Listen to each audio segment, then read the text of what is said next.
آپ ناظرین کو ذرا کلیئر کر دیں کہ آئین میں گنجائش موجود ہے، گورنر راج لگ سکتا ہے اگر اسمبلی تحلیل ہوتی ہے تو؟ انہوں نے بڑے آڑے ہاتھوں لیا پہلی دفعہ میرے پروگرام پہ جنرل باجوہ کو۔ NRO2 جو دینے والی شخصیت ہے وہ جنرل باجوہ ہے۔ یا اورنگزیب نے کہا کہ جو 40 سال کا حساب مانگنے والا ان کو 4 سالوں کا حساب دینا پڑے گا۔ اور شاید پاکستان کا واحد سیاستدان ہے جو گولیاں کھا کر بھی پبلک کے اندر آ جاتا ہے۔ میڈیم کے آپس میں اختلافات ہیں۔ مصدق ملک صاحب کہہ رہے کہ ہم تیل لے رہے ہیں، بلاول کہہ رہے ہم نہیں لے رہے۔ طلال چودھری صاحب جو کہ ذاتی حیثیت کے الزامات لگا رہے ہیں بشریٰ بی بی کے اور خان کے اوپر، تو کیا ہماری اخلاقیات اتنی گر چکے ہیں؟ ٹائزیشن کرنے کے چکر میں یہ ملک کے لیے چھوڑا کیا ہے تم لوگوں نے؟ سب تو لوٹ کے کھا گئے۔ تو شاہانہ پرنس کیس میں جو کچھ بھی نہیں ہے۔ 9 جنوری کو طلب کر کے رکھا ہے عمران خان صاحب کو، تو کیا ہوگا؟ کوئی گرفتاری کے عمل میں لے جائے گی یا نااہل کرنے کی کوئی سازش ہو رہی ہے؟ دیکھیں، آصف زرداری صاحب نے آج 15 دن پہلے ایک انٹرویو میں کہا تھا کہ عمران خان الیکشن سے پہلے یا تو نااہل ہو جائیں گے یا گرفتار ہو جائیں گے۔ اگر اسمبلی تحلیل ہوتی ہے تو کیا جو باقی جماعتیں یا جو اتحادی ہے وہ خان کا جو فیصلہ ہے وہ سر ہم تسلیم کر لیں گے یا نہیں؟ رہنا ادھر ہے، جینا ادھر ہے، مرنا ادھر ہے، پیدا ادھر ہوئے، یہیں فیس کیا، یہیں دفن ہوں گے انشاءاللہ۔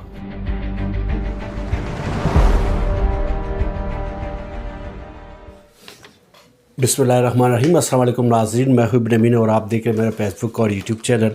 آج میں جس شخصیت کے ساتھ موجود ہوں کسی تعارف کے محتاج نہیں، محب وطن پاکستانی ہے، آزادی صحافت پہ یقین رکھتے ہیں، حق اور سچ کی آواز بلند کرتے ہیں، سینئر صحافی، تجزیہ کار، بول کے اینکر پرسن، نیشنل ڈیبیٹ کے میزبان جبریل فاروقی صاحب۔ السلام علیکم سر۔ وعلیکم السلام، کیسے ہیں؟ اللہ کا شکر، آپ سے خیریت سے؟ First class. سر دسمبر یا بستہ ہوائیں چل رہی ہے، سیاسی پارہ ہائی ہے، کیا کہیں گے آپ؟ بالکل جی، ہمیں تو اکتوبر میں کچھ تبدیلی نظر آ رہی تھی کہ اکتوبر میں ہی کچھ ہو جائے گا، لیکن وہ نومبر سے ہوتے ہوتے اب معاملات دسمبر میں داخل ہو چکے ہیں۔ اگلے چند دن بڑے امپورٹنٹ ہیں پاکستان کی پالیٹکس میں، یعنی 1 جنوری سے پہلے کوئی بڑی ہیپننگ تو ہوگی۔ ایک ہیپننگ ہم نے بڑی دیکھ لی، خان صاحب کے اوپر قاتلانہ حملہ، بہیمانہ قاتلانہ حملہ۔ اس کے بعد دوسری بڑی ہیپننگ ہم نے وٹنس کر لی ان 7 مہینوں میں، ارشد شریف صاحب کا بہیمانہ قتل کینیا کے اندر۔ پھر جو صحافیوں کے ساتھ ہوا وہ ہم دیکھتے رہے ہیں، وہ بھی کوئی چھوٹی ہیپننگ نہیں تھی۔ اور اب بھی اگر عقل کے ناخن نہیں لیتے ہمارے ارباب اختیار تو پھر تو باقی کچھ نہ بچانا۔ سر خان صاحب کے ساتھ آپ کی 1-on-1 ملاقات بھی ہو گئی تھی، تو کیا کوئی انٹرویو بھی ہوا تھا، تو کیا کوئی اندرونی کوئی کہانی کوئی ایسی پس پردہ چل کے آ رہا ہے سر؟ دیکھیں، اندرونی کہانی کچھ نہیں، وہی ہے جو سب کچھ سامنے ہے۔ انہوں نے بڑے آڑے ہاتھوں لیا پہلی دفعہ میرے پروگرام پہ جنرل باجوہ کو۔ انہوں نے کہا کہ ان کو احتساب نہیں کرنے دیا جا رہا تھا، اور NRO2 جو دینے والی شخصیت ہے وہ جنرل باجوہ ہے یا مقتدر شخصیات ہے۔ تو خان صاحب نے پہلی دفعہ اتنا کھل کر بات کی ہے ان کی اپنی پوزیشن کے حوالے سے۔ تو آف دا ریکارڈ میں ان کے ایکسپریشن بتا سکتا ہوں، خان صاحب بڑے کانفیڈنٹ تھے، وہ ہمیشہ سے بڑے اسٹرانگ نروڈ نظر آئے ہیں، یعنی ان کے اعصاب بڑے مضبوط ہیں۔ میں نے تو نہیں دیکھا پاکستان کی تاریخ میں کوئی ایسا بندہ، دیکھیں مجھے بھی 16-17 سال ہو گئے ہیں جرنلزم میں، میں خود بچہ تھا جب سے میں اس انڈسٹری کے اندر آ گیا۔ میں نے بڑے بڑے لیڈرز دیکھے ہیں، بڑے قریب سے دیکھے ہیں، ان کے ساتھ اٹھتا بیٹھتا رہا ہوں۔ اتنا اسٹیل نروڈ آدمی میں نے نہیں دیکھا کہ جس کے پاؤں میں 4 یا 5 گولیاں لگی ہوں، 3 تو میں نے خود اپنی آنکھوں سے وہ سوراخ دیکھے ہیں ان کے۔ سوری سر، آپ کی بات یہاں کاٹ رہا ہوں، کیا ہماری سیاسی تربیت اور اخلاقی تربیت اتنا گر چکا ہے کہ ایک بندہ خود اپنی زخم دکھا رہے کہ بھائی واقعی مجھے گولیاں لگی؟ کیا کہیں گے آپ؟ میں یہی بات کرنا چاہ رہا تھا کہ ہم اخلاقی پستی کی اس گہرائی میں جا چکے ہیں کہ ایک بندے کو اپنے آپ کو یہ ثابت کرنے کے لیے کہ میں ٹھیک ہوں مرنا پڑتا ہے، یہ ثابت کرنے کے لیے کہ میں رائٹ پہ کھڑا ہوں اس کو اپنی جان دینی پڑتی ہے۔ یعنی جس وقت اس کی جان بخشی ہو سکتی ہوتی ہے اس وقت ہم اس کی بات پہ یقین نہیں کر رہے ہوتے ہیں، ہم اس کو ڈرامہ قرار دے رہے ہوتے ہیں۔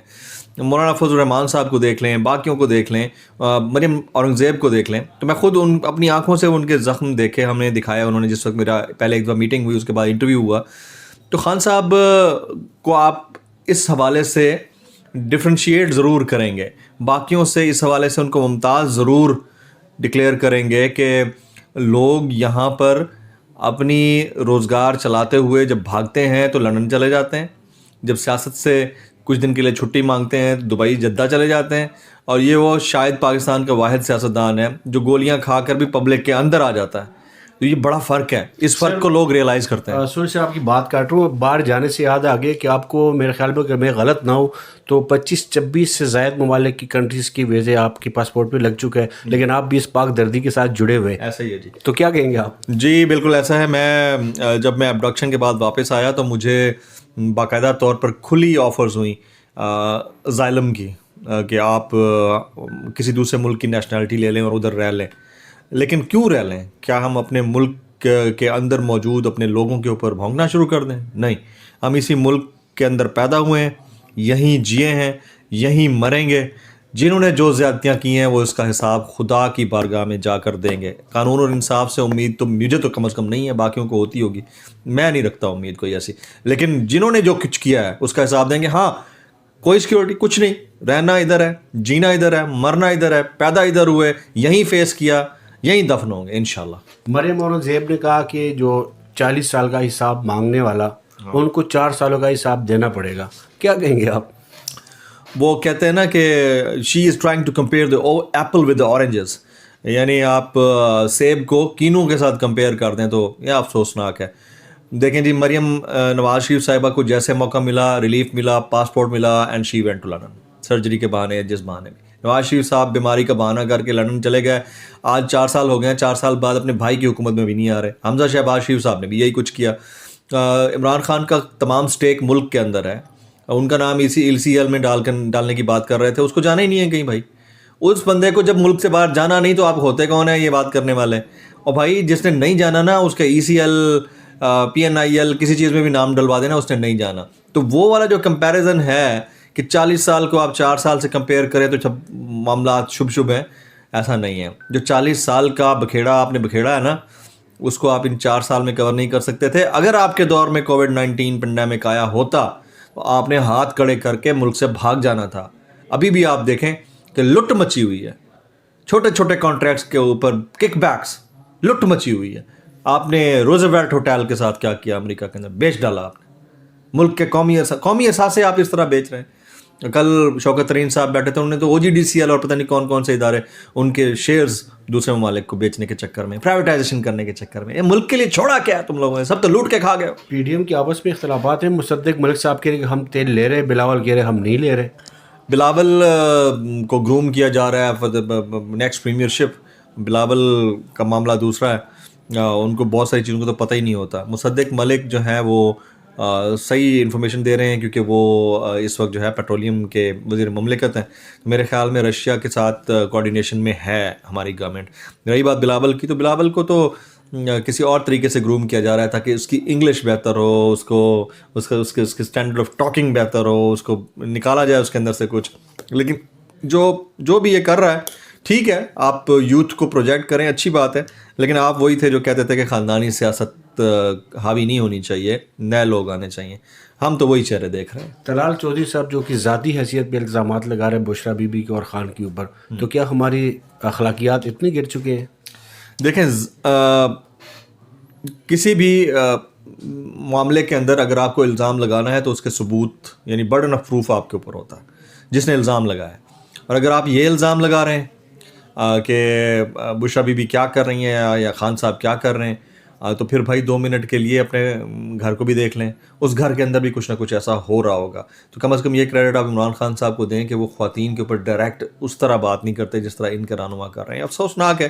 اب الزام تو کسی پہ بھی لگا سکتے ہیں, اب رات چلتے ہوئے بندے کے اوپر لگا دیں, خاتون کے تو شاہانہ پرنس کیس میں کچھ بھی نہیں ہے. 9 جنوری کو طلب کر کے رکھا ہے عمران خان صاحب کو, تو کیا ہوگا؟ کوئی گرفتاری کے عمل میں لے جائے گی یا نااہل کرنے کی کوئی سازش ہو رہی ہے؟ دیکھیں, آصف زرداری صاحب نے آج سے 15 دن پہلے ایک انٹرویو میں کہا تھا کہ عمران خان الیکشن سے پہلے یا تو نااہل ہو جائیں گے یا گرفتار ہو جائیں گے.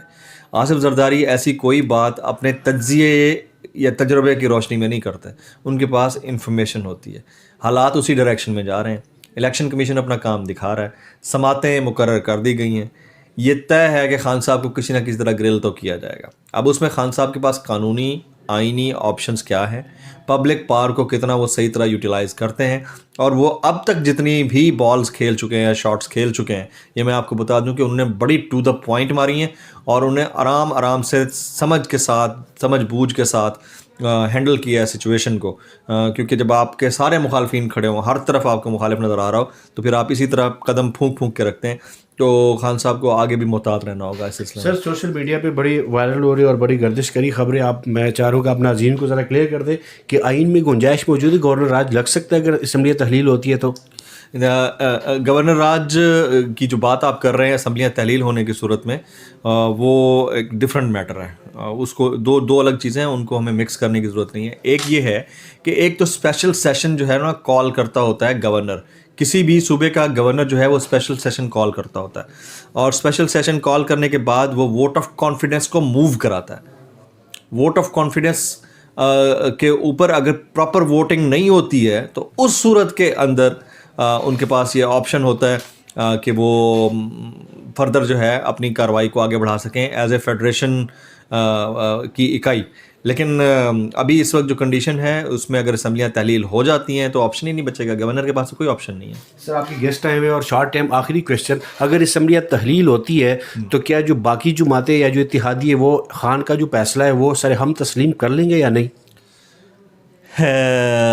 دو چیزیں ہیں, ایک تو پنجاب کے اندر جو ہے وہ اپنا مفاد دیکھ رہے ہیں چودھری برادران, ٹھیک ہے, اور انہوں نے وفاق میں پورا فائدہ اٹھایا ہے, پنجاب میں بھی پورا فائدہ اٹھایا. 10 سیٹوں کی جماعت اپنا سی ایم لے کے بیٹھی ہوئی ہے, تو اگر وہ تحلیل کریں گے اسمبلیاں تو کسی نہ کسی کنڈیشن کے اوپر کریں گے. وہ کنڈیشن یہ بھی ہو سکتی ہے کہ اگلی مدت اگر حکومت پنجاب میں پی ایم ایل کیو اور پی ٹی آئی کی آتی ہے تو اس میں سی ایم شپ ان کو ملے. ایک تو ان کی کنڈیشن یہ ہو سکتی ہے. دوسرا, کتنے حلقے ہوں گے جس میں وہ الیکشن لڑ سکیں گے. تیسرا, کوئی اور وزارتیں وہ مانگ سکتے ہیں گورنمنٹ آنے کی صورت میں. تو یہ حالات خان صاحب کے لیے ون ون تو نہیں ہے, لیکن خان صاحب نے بہرحال انہی کارڈز کے اندر رہتے ہوئے, اسی چیس بورڈ کے اندر رہتے ہوئے کھیلنا ہے. اور کے پی کے ان کا اپنا ہے, لیکن کے پی کے میں بھی دیکھیں اپنا کوئی نہیں ہے. فیصل واڈا بھی تو اپنا تھا اور لوگ بھی تو اپنے تھے, بندے جو ٹوٹے جنہوں نے گورنمنٹ گروائی وہ بھی تو اپنے تھے. تو یہ آپ نہ کہیں, اور وہ بھی تو اپنے تھے جن کے کہنے پہ گورنمنٹ گری ہے. تو اپنائیت جو ہے نا اسے پروفیشن کی حد تک رہتی ہے, پھر ایک وقت ایسا آتا ہے جب پرسنل ہو جاتا ہے تو پھر ٹوٹ جاتا ہے سب کچھ. تو اللہ خیر کرے, آنے والے دنوں میں بہت ساری چیزیں کلیئر ہو جائیں. سر بہت شکریہ. ناظرین امید ہمیشہ یہی ہے اور دعا بھی یہی ہے کہ پاکستان بہتری کی طرف جائے. اجازت دیجیے, اللہ حافظ.